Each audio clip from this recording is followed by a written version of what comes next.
So what if you were a billionaire and you set up a consultancy that does work for free around the world, and you decided to do some energy efficiency projects in Bogota, Colombia, but you didn't really know how to go about it? What would you do then? Any answers? You would call the Sustainability Management Capstone Workshop to tell you how to do it. The advisor for this next project is Suzanne DeRoche, and our presenter is Avantika Goswami.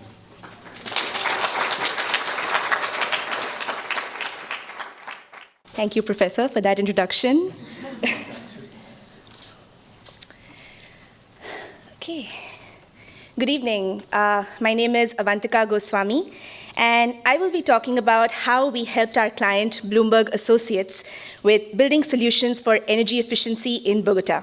Bogota, the capital of Colombia, is ranked as a fast-growing Latin American capital with a young workforce alongside the likes of Sao Paulo and Rio de Janeiro. It has seen a massive transformation in its social, economic, and urban landscape over the past 2 decades, attributable chiefly to the presence of strong city-level leadership.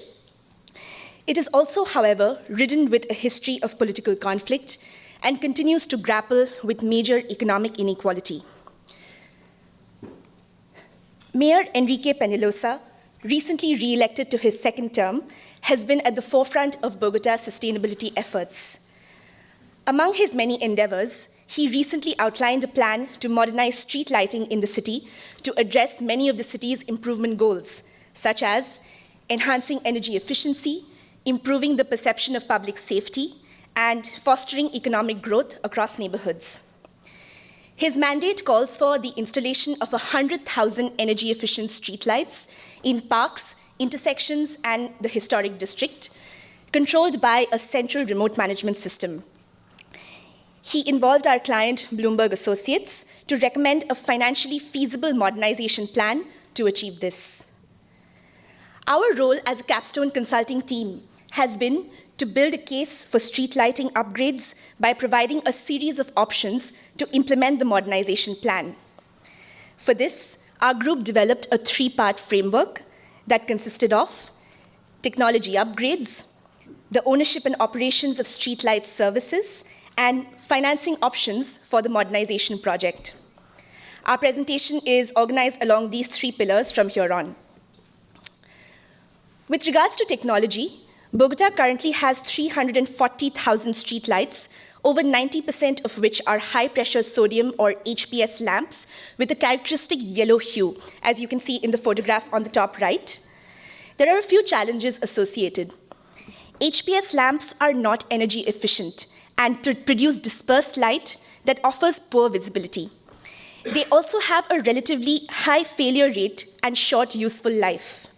Secondly, damaged or non-functioning lights are currently monitored by vehicles of 2 third-party auditor firms that drive through the city at night, reporting lights in need of repair. This is highly inefficient and labor-intensive and results in poor lighting services. Thirdly, the city's capital budget is constrained with a need for a very low upfront capital cost for any upgrades. Our research reinforces the fact that LEDs are the optimal replacement for Bogota's lighting, as their useful life is twice as long as HPS lights, and they direct the light where it's needed. That is, they produce more useful light.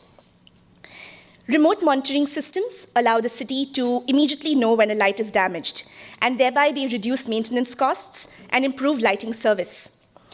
Dimming features can help to reduce energy use, and meters can improve billing accuracy. We found that a remote monitoring system can add 20 to 50% to the initial investment. However, the energy and cost savings gained when it is combined with an LED retrofit project would add only 1 additional year to the overall payback period, thereby making it a worthy investment.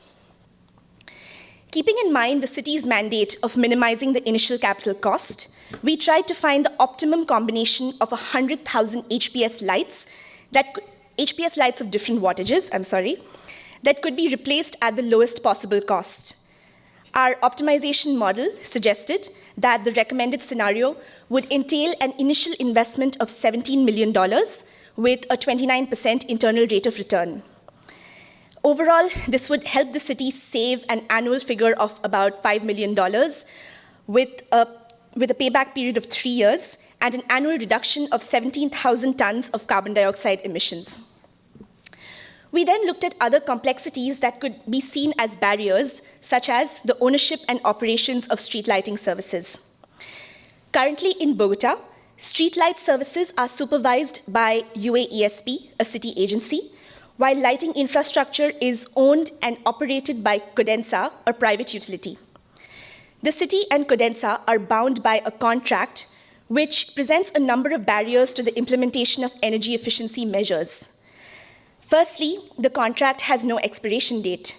Secondly, in terms of costs, Codensa is currently charging the city based on an equation that includes an electricity charge, an operations and maintenance charge, and a rental charge for the use of light poles.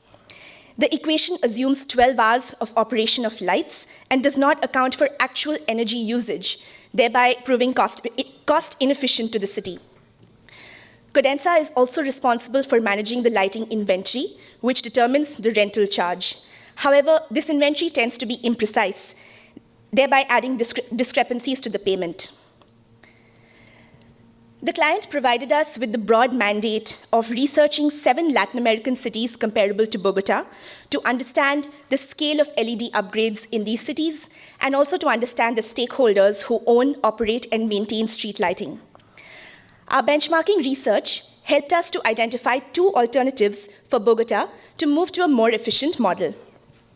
Option 1, to release a new tender for new private competitors. A few aspects need to be kept in mind in this case. Our research for Sao Paulo suggested that a solid financial guarantor would be necessary to incentivize companies to participate in the tender. Case studies for Mexico City and Quito helped us understand that phasing the modernization plan would allow the monitoring of progress on a more manageable scale. Option 2 could be for UAESP to renegotiate the contract with Codensa to not only account for price changes in technology, but also to include stronger performance and quality indicators to ensure that the company stays accountable for their service standards. Having understood the best practices in benchmark cities, and also having established the initial capital cost of upgrades, we then explored sources to fund this project. Currently, Bogota pays $60 million annually from the city's operating budget to Codensa. The proposed modernization plan, as we established earlier, would require approximately $30 million overall in investment for upgrades. Inadequate capital funding is one of Bogota's main challenges. Additionally, citizen participation in funding via a tax is currently very limited in scope due to strong resistance from municipal councils at the local level. To address this, we explored several funding mechanisms available to a municipality to fund energy efficiency projects. Based on a benchmarking analysis and literature review, we narrowed down the top 3 potential funding sources for Bogota. These are international grants, national programs, and energy service companies, or ESCOs. Our research showed that these sources could cumulatively offer a pool of up to $57 million in funding for the $30 million capital cost of LED upgrades. International grants from organizations such as the Global Environment Facility fund specific projects that foster growth in developing nations. These grants are easily accessible and may require no repayment or may involve co-financing with lenient repayment terms. From 1999 till date, GEF has provided approximately $2.83 million in grants and $16.79 million in co-financing to Colombia for climate change projects. National programs are easily accessible with no requirement of repayment of funds. Mexico City and Quito raised approximately $10 to $20 million from national programs for LED retrofits.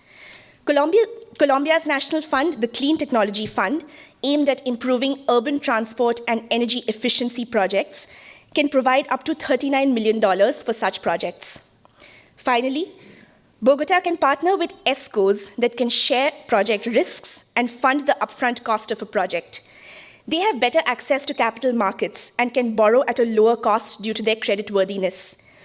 This model has worked successfully in countries like India and Brazil, where ESCOs have raised approximately $10 to $15 million in funding. ESCOs in Bogota can also access the Clean Technology Fund or the Colombian Energy Efficiency Trust to fund the street lighting modernization plan. That concludes the presentation of our research. Rather than providing a single package recommendation, our three-part framework intends to prove that some of the barriers that the city is facing, such as funding and appropriate technology, can be overcome by implementing one or more of the alternatives suggested by us. In doing so, we firmly believe that our findings will help Bogota to move towards its vision of being a safer and economically prosperous city, retain its thriving street life, and strengthen the relationship of its citizens with its public spaces. Thank you. Thank you for that presentation. So you mentioned that the mayor is a major proponent of sustainability. That in mind, did you consider renewable energy as a source for the street lighting project? Thanks for the question. We did, in fact, consider renewable sources of energy. The city is primarily powered by hydropower at this point. We looked into the potential use of wind and solar power for streetlights specifically, not just as a source of energy. What we found is that solar-powered LED streetlights have been implemented in cities like Rio and Santiago in Chile. As long as there's battery support to make it grid independent, the high upfront cost is somewhat justified, but at this point, the upfront cost is probably not very feasible for Bogota to implement when considered with the energy savings that you get thereafter. For wind power, it's just not geographically feasible. Bogota does not have the required wind speeds to support wind-powered streetlights, so wind was ruled out from that point of view.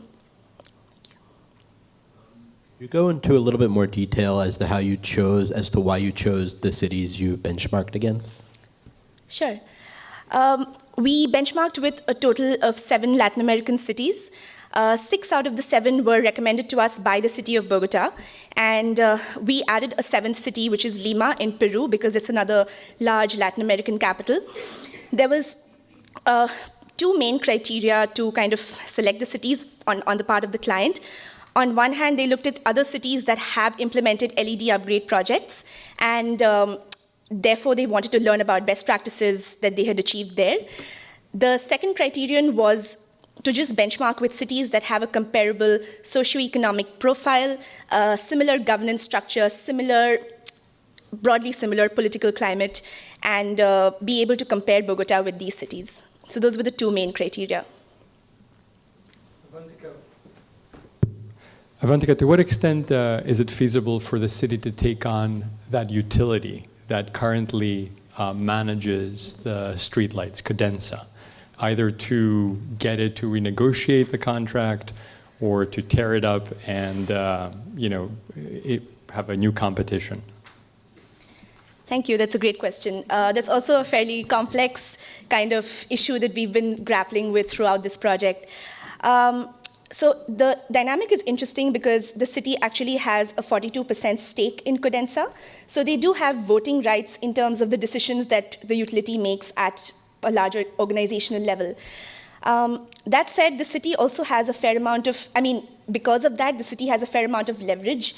I feel like our project and additional work that Bloomberg Associates is doing for the city is helping them build their case to find a new model that is going to be a win-win for both rather than be disproportionately beneficial to both sides. So there's definitely a strong case being developed at that stage. Codensa has shown willingness to renegotiate the contract because there are certain costs that they are incurring from an O&M point of view. Because of a large number of failures of HPS lights, because of the fact that there's a third-party firm driving around and monitoring the lights, Codensa is incurring quite high O&M costs. So they do have motivation to move to a model that involves better technology. So I think those factors combined make a very compelling case, definitely.